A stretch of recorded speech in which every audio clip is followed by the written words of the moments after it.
When it comes to leadership, you often think that labels are something that we need. Is it your job title? Is it your department title? Is it your title? Is it yourself that gets labels? And we have someone who's an expert on actually leading without labels. Hello and welcome, Merry Carole Powers. Good morning. Thank you so much for having me. Thank you very much for taking the time. I, ca- I, I get straight into it. Labels are there for a very, very long time. How do you want to achieve that suddenly people think either beyond labels, with less labels, or even without labels at all? Let's just start with for example, DEI labels. People identify as X, Y, or Z, and then of course immediately people will draw conclusions from that. What is your take on that? How can we work better without labels? Thank you. I think first thing is to say there's a place for labels, Mm-hmm. and they help us organize. They help us understand. And when it is as simple as like the category and the organization, that's cool. Mm-hmm. So when we take that to DEI labels, I don't want to villainize the fact that I identify as a white female, let's just Yeah. say, right? That's okay. Those very labels are the things that locked people out of opportunity. Mm-hmm. So it's appropriate that to be the keys to let us back into opportunity. But once that opportunity is a little more democratized, what can we do beyond those labels to help Mm-hmm. people find more of themselves? Because the truth is, none of us fit into any set of labels. We're all vastly more than any one label could define as us. And so to your point, that's where labels start to hold us back. Mm-hmm. That's where it's like, oh, well, we just sort of believe women aren't good at leadership. And Yeah. we just believe this about nationality and we believe this about ethnicity. And all of these things just we sort of just check the box like, okay, we got people in the door. Cool. And when the truth is, our identity is the very surface of who we are. Mm-hmm. And if you click under that, there's our individuality. And those are the things that would identify us or would define us regardless of our labels. Mm. So, for example, I would be a writer. I was born with that ability. I started getting paid in sixth grade to do this. Nice. I could have been any race, any ethnicity. I could have born in any country. I would still have that. So Mm-hmm.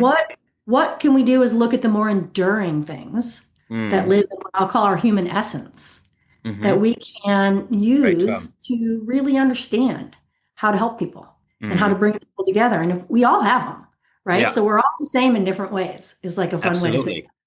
Yeah. Human essence, I think, is a very, very, very good term because let's face it, no matter if we're in Europe or if we are in the US, many corporations are organized with these labels. Just saying, and of course, no one talks about this publicly, but of course, someone says, hey, look, you have too many people of that kind, so could you please hire two people of that kind? And we also need like two gay people and two lesbian people. And do you know anyone who is transgender? So it's basically tick the box diversity.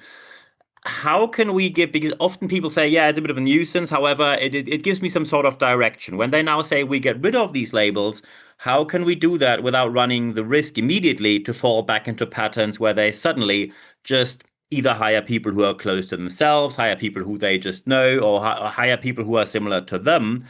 When we get rid of these labels, how can we prevent the risk of just falling back behind in progress? So I think what we do is we use the labels, then we peel them back. I like to say take the checkbox and turn it into a rabbit hole, Ah, right? mm-hmm, So, okay, don't go back to all one color, all one age, all one anything. The mm-hmm. data is there to prove that's just a Yeah, bad business yeah, move, absolutely. right? Yeah. So, you want to shoot yourself in the foot, I can't stop you, but I wouldn't encourage you to do Yeah. that.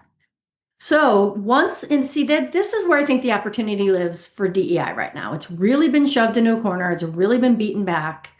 And what we're seeing is companies are sort of starting to come back as this quiet rebrand. But what it's basically being doing is like being hidden as a talent play or as an awareness play. And or we're going to call it belonging now and not DEI. But again, that's just another label. Mm. So how do we take it and turn it from representation into recognition and take it from, getting people in the door to developing human beings? Hmm. So let's keep the labels or let's keep our eyes open. Let's just say that and make sure we don't all look the same, sound the same, act the same. Yeah. And then once in the door, let's look at each person. what do they have going for them that, maybe didn't matter on a job description, but that can make all the difference as a Mm, leader? So, excellent. yeah, I think dig deeper would be my Yeah. answer. Absolutely. And I mean, you work for Deloitte, so you work with all the large corporations on these matters. But let's move away from the DEI labels. When we, for example, say job titles, people are, let's say, obsessed with job titles. At one corporation where I had a consultancy gig, I asked, what is actually the job of and then I was quoting, Senior Vice President of Global Operations, Expenditure and Expansion. And they said, yeah, well, he has a lot of plates spinning. Where I said, yeah, probably, because that looks like 15 jobs for one person. And Right. and they couldn't really define anything else except overseeing people who do these kind of tasks. So it wasn't really defined what the job was. And of course, people were making fun of that kind of who is the SVP of this and SVP of coffee making. People are often still obsessed with job titles because they say, I only can become a senior vice president when I was a vice president at an earlier stage in my career. So I'm sticking to these job titles because they give me progress when I change jobs somewhere else. How can I move away from these? Well, the first thing I'd say is let's redefine progress Mm-hmm. because it's not level jumping, right? It's what you learn on the level. And when you learn and grow on, let's call it the, junior vice president level, Mm-hmm. that level is going to lift you up itself. You don't have to go digging and jumping and fighting, tooth and nail to get there because the skills you picked up, the insights you picked up will be recognized. Mm-hmm. So, one, people aren't really caring about progress. They just want Mm-hmm. to wield that title, that label as like a power wield, as like a look at me. I have Mm-hmm. this. And so if we're going to peel back the labels and come from empathy, what is it that makes you feel like you're not good enough as you are? How do we take that shortcoming and turn it into a true strength versus Mm-hmm. a pretend strength, which is your label, Yeah. right? Which is your title. And you really want to do that because if that person's going up the ranks, if that like title jumper is hopping the ranks, they're not learning how to develop the people with them. They're not learning how to inspire the people Mm-hmm. they're leading. And if they're not doing that, then we have that's not a one person problem. That's an Oh yeah. exponential many people problem. Yeah. Yeah. Absolutely. So, first of all, let's stop rewarding that behavior to answer your Mm-hmm. question. Second of all, let's rather than just shove it away, let's realize we live in what I read recently on Substack was called the nonsense economy, Mm-hmm. meaning these jobs that are absolute nonsense, Yeah. that just people are talking and talking around one another and having meetings about meetings, but nobody's Doing doing anything. anything. Yeah. Yeah. Right. So let's figure out how to unpack that. And then let's also see if you can help that person find more in Yeah. themselves. The more we do that, the more we all get better because that person then will lead and help others. Mm. Excellent. And when we now go from job titles even to department, let's say department labels, we know, and of course, especially in corporations, you probably know these kind of meetings. You move into a certain consultancy gig or into any kind of work gig, and you basically need 3 months to only decipher the abbreviations people use, only for departments. And oh yeah, the DVTOP, and don't mix it up with the DVPOA, which is a completely different thing. So people sit there and think, what are we actually doing here? So these department labels, these departmental labels are so deeply ingrained into culture, into organizations, into communication patterns. How can we get, I don't want to say rid of them, but how can we move beyond them to anything where people still say that makes sense or that gives any kind of sense to me, at least personally? Because let's face it, some departments already have a reputation. When someone says you're going to have a call with HR, most people say that's not going to be the best day of the week, will it? So, how can we move away from department labels? I love this question. So again, I'll go back to department labels to help us understand the structure of a company. That's Mm-hmm. great. You know which door to walk through Yeah. when you're going to your job, right?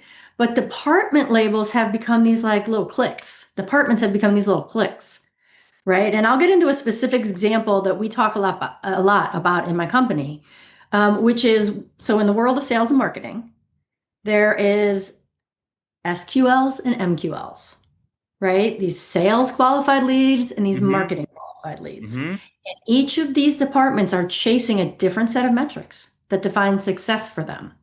And those two sets of metrics don't create success for the bigger picture, which is Mm-hmm. we all need to close the deal. That's what's going to save our jobs. That's what's going to Yeah. give us the money to develop our people, like all of those things, right? So, what was created as a way to cooperate is actually a way to divide. Or that's what's happening. It's like, oh, marketing's not doing their part. These leads Mm-hmm. aren't quality. Oh, sales isn't doing their part. They don't know how to close a deal. Mm-hmm. And meanwhile, like, so everybody's like blaming everybody else. Nobody's working together. And the whole point of these two kinds of leads was to make for a graceful handoff. Yeah. And all it's making for is a not graceful kind of, slap in the face. So often divisiveness is disguised as cooperation, and we just keep doing the same thing over and over because that's what we know to do Mm-hmm. till we're told a better way. So, what we just took, we took the qualified leads out of what we do. Doesn't Mm-hmm. exist. It doesn't exist. We're not doing leads. We're going to meet these three benchmarks for anything to be considered success, but we're all working towards this as an example. Excellent. And now you've written a book about all this, The Great Human Rebrand. Can you tell us more about your book, please? Yes, thank you. The book is based on for the early decade and a half of my relationship of my career. Mm-hmm. I worked in global branding and advertising, Mm-hmm. and with just the huge brands that we all know, the big beer brands, the big computer brands, all of Okay. them, big Mm-hmm. food brands. And what I found along the way was the power of a label. What we could do with the label of a product. Mm-hmm. We put all kinds of money in it. We'd make it look slick. We'd put a big story around it. And we'd make it stand for something people wanted to be a part of. And Mm-hmm. then we'd put out these messages that, what I mean, drew them to it. You could influence and manipulate people to spend money, to show up Absolutely. at events, to click this, follow that, like whatever the call of the day was. And I started looking around and I was like, wow, advertising's not the only people using this. I see it in politics. I Mm-hmm. see it in religion. I see it in the culture, a family culture. You're either a part of this label or you're not. That's either good or it's bad. And then it's just stirring up the way people act and think around that. So, in learning to use labels and build them, I also realized I had, kind of a little personal wake up in my life that a lot of people comes through like a sadness. I had a death. And I was like, whoa, look at what we're doing to help products. Why aren't we using these great skills to help people? People are monumentally more important. And that became a big life shift for me. Mm-hmm. And so it's like if I know how to use a label to manipulate, I also know how to dismantle a label to help people think more clearly, succeed more individually. And so the book was born on all of that. Takes everything you learn to make a cornflake, the most basic thing in the world, the most Mm-hmm. boring thing in the world, the biggest parody product you could ever have that happens to be a billionaire. Take those same skills and reapply them from products to people so that people can succeed. So, this particular book is how to step out of your labels. First of all, see where you're being Yeah. manipulated by your labels. Second of all, see what's under them, how to like peel back that label and really find your individuality. And then once you have a better sense of that, how to monetize that. How to succeed is who you are, not who the Mm. world's telling you you should be. Excellent. I think these are almost the perfect final words. When someone is now listening to this or watching this on YouTube and they say, I'd like to get in touch. How can they get more of you, more content of you, or just get in touch with you personally? Yeah, so you can reach out to me personally through my website. It's marycarole.com or it's thegreathumanrebrand.com. Both of those take you to the same place. You can grab the book on Amazon, and the book has a lot, as much as you can in a book, a lot of specific workshopping pieces, exercises to help you better understand, because these are very big concepts, to help you better understand and apply them to yourself. So those are two great ways. Brilliant. These are the perfect final words. So you see, labels are there and give us orientation. However, working with labels, beyond labels, or without labels can be beneficial. And we have the expert here, Merry Carole Powers. Thank you very much for your time. Thank you so much for having me.